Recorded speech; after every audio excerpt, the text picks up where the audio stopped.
students, welcome to our next video, and today we are going to start with new chapter, that is chapter number 3, synthetic fibers and plastics.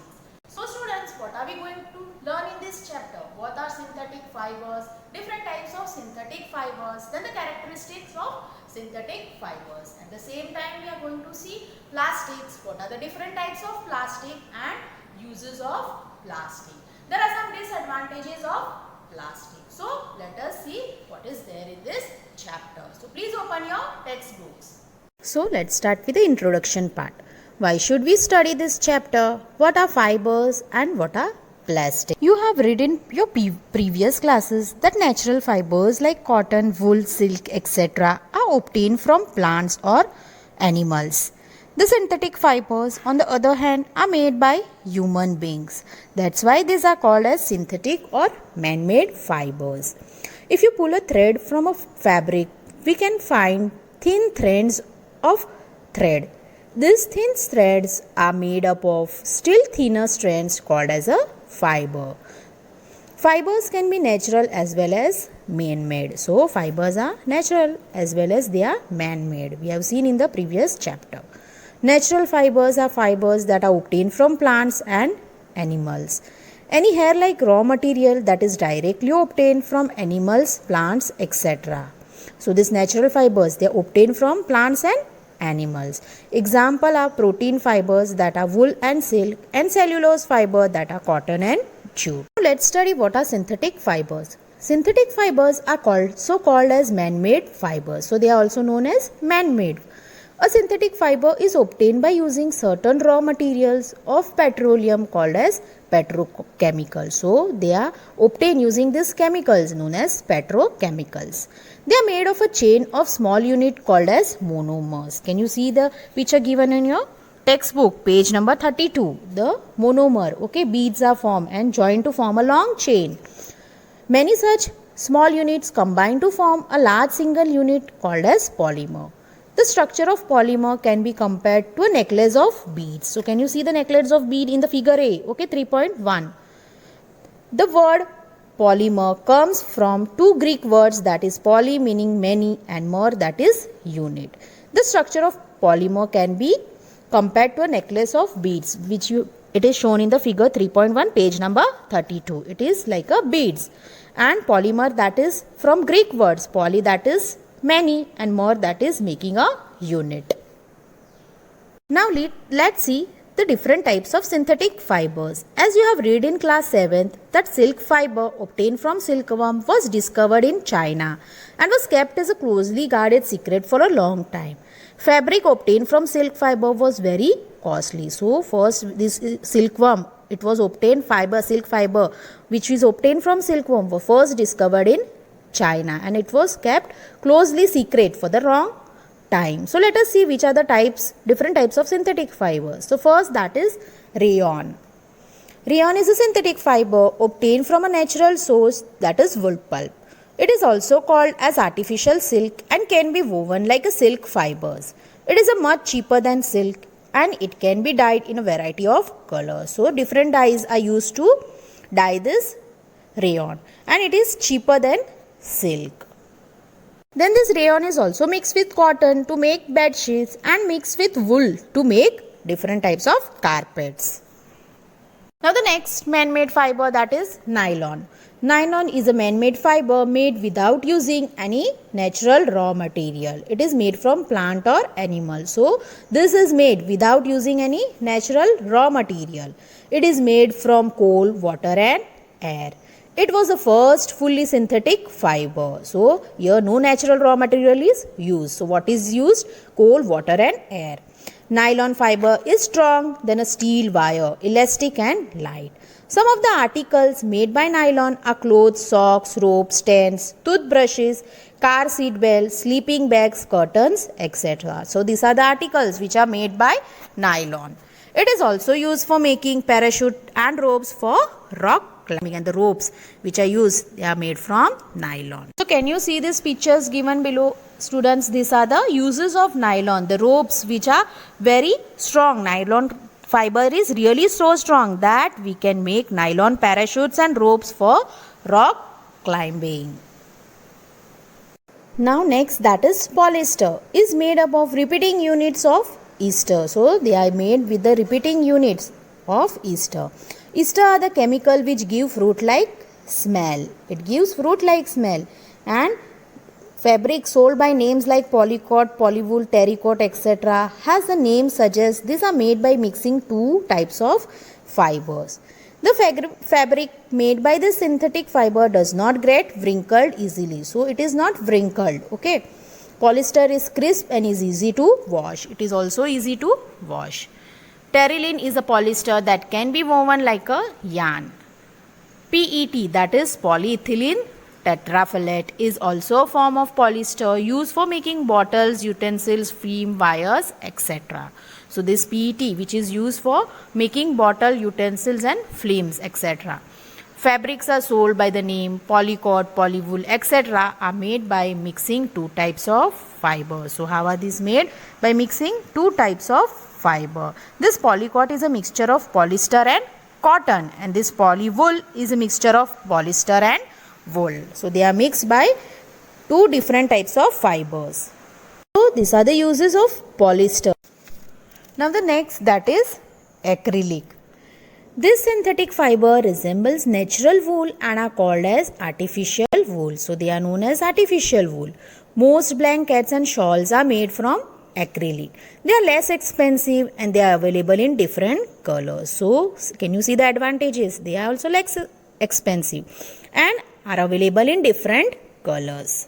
This synthetic fiber resembles natural, that is they have similar like natural wool and are called artificial wool and are used for making blankets and shawls. Let us see what are the characteristics of synthetic fibers. So synthetic fibers possess unique characteristics. They are durable, they are dry up quickly, they are affordable, that is less expensive, they are readily available, they are easy to maintain, and one disadvantage of synthetic fiber is that it melts on heating. Understood this characteristic of synthetic fibers? Yes, they are durable, that is they are long lasting. They dry up quickly, they are less expensive and even available easily and easy to maintain. Thereby there is one disadvantage of synthetic fiber, that is it even melts on heating. Now let's start with the next topic, that is plastic. You must be familiar with many plastic articles used every day. Make a list of such items and their uses. So can you see the linear pair A picture on your textbook page number 36, and that a cross-link arrangement. Plastic is also a polymer like the synthetic fiber. So let us learn more about the plastics. Plastics are also made of polymers, but here all plastics do not have the same type of arrangement of units. So they don't have same arrangement, they have different types. Can you see in the picture given in your textbook page number 36? A, that is linear, and B, that is cross-link arrangement. Some are linear whereas some are cross-link. Plastic articles are available in all sizes because plastic is easily moldable, so it can be molded easily. Such as deformed easily on heating and can be bent easily. They are known as thermoplastic, that we are going to see further. Example, polyethylene, that is poly plus ethene. Plastics can be recycled and reused. Plastic can be colored, melted, rolled into sheets or made into wires. So it is having different advantages, that is it can be recycled and also can be reused. At the same time it can be colored, they can be melted and rolled into sheets and wires. Let's see which are the types of plastics. So first, that is thermoplastic. What are the thermoplastic? The plastic which get deformed easily on heating and can be bent easily are known as thermoplastic. So they are deformed easily while they heat. Okay, they bend easily. They are known as thermoplastic. Example, polyethylene and PVC, that is polyvinyl chloride, used in making toys, combs, containers, etc. So the plastics which when molded once cannot be softened by heating. So they are example of bakelite and melamine. Thermosettings, what this happens, okay, they are not softened, they cannot be softened by heating. They are known as thermosetting plastics. Bakelite and melamine. Bakelite is a poor conductor of heat and electricity and is used for making electrical switches, handles of various utensils, etc. So, they are used for making electric switches, then handles of various utensils. And melamine is a versatile material that resists fire and is used in making kitchenware and fabrics which resist fire. So this melamine, it resists fire and used for making kitchenwares, different kitchenware. Can you see the picture given here? Okay. Now let us see the characteristics of plastic. Plastic is non-reactive, they are non-corroded easily. Plastic are light, strong and durable. Plastic are cheaper than metals. They are very easily to handle. And plastic are poor conductors of heat and electricity. So these are the different characteristics of plastics. Students, let us see different uses of plastic. Plastic are used in the healthcare industry. Example, in packing tablets, syringes, doctor's gloves and a number of medical instruments. Many cookware used in microwave ovens for cooking food are also made of plastic. So the microwave oven which you use at home and the cookware you keep in that microwave oven, they are made of this plastics. Teflon is a special plastic used for non-stick coating on cookware. You see the cookwares which are non-stick at your home, yes? So the plastic which is applied on that is known as Teflon. Fireproof plastic like the uniforms of firemen have coating of melamine plastic to make them flame resistant. So the firemen, those they wear the uniforms, which the uniforms they have the coating of melamine, so they are resistant to the flame. So these are the different uses of plastics. Now can you see the uses of plastic in healthcare industries? Yes, they are used to make different syringe, gloves and all. Okay. Then non-stick cookware, yes, and the inner side with the coating that is non-stick, that is of Teflon, and the fireproof plastic which the firemen wear the uniforms. Now let us see the plastics and the environment. Disposal of plastic is a major problem. Plastic is non-biodegradable, that is a material which is not easily decomposed by natural processes. At the same time, we have advantages of this plastic. At the same time, there are many disadvantages of the plastic. So it is non-biodegradable, and that is it is not easily decomposed by the natural processes. A material which gets decomposed through natural processes such as action of bacteria is called as biodegradable. So what is biodegradable? The process where the material is decomposed by the natural process, that is by the action of bacteria, they are called as biodegradable. So here the plastic is non-biodegradable because it is not decomposed easily. Plastic and the environment. Can you see the types of plastic? Waste, okay, and the approximate time to take to degenerate and the nature of material. So let us see peels of vegetables and fruits, leftover foodstuff, etc. They are degraded into 1 to 2 weeks. That is why they are known as biodegradable. Then the paper, it takes 10 to 30 days. So it is also biodegradable. Cotton cloth, it takes 2 to 5 months to degrade. That is also biodegradable. Wood, it takes 10 to 15 years, but it is biodegradable. It takes more time. Then the woolen clothes, about a year. It is also biodegradable. Tin, aluminium and other metal cans, they take 100 to 500 years. They are non-biodegradable. Plastic bag, it takes several years. So they are non-biodegradable and it is harmful for environment. Plastics are not environment friendly as it takes several years to decompose.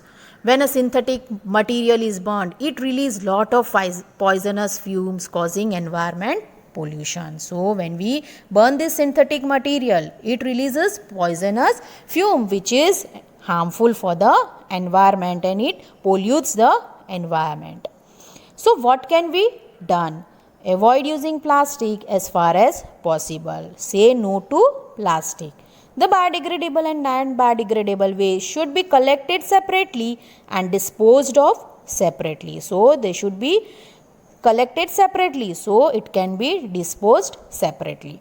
It's better to recycle plastic waste. So plastic waste should be recycled and reused.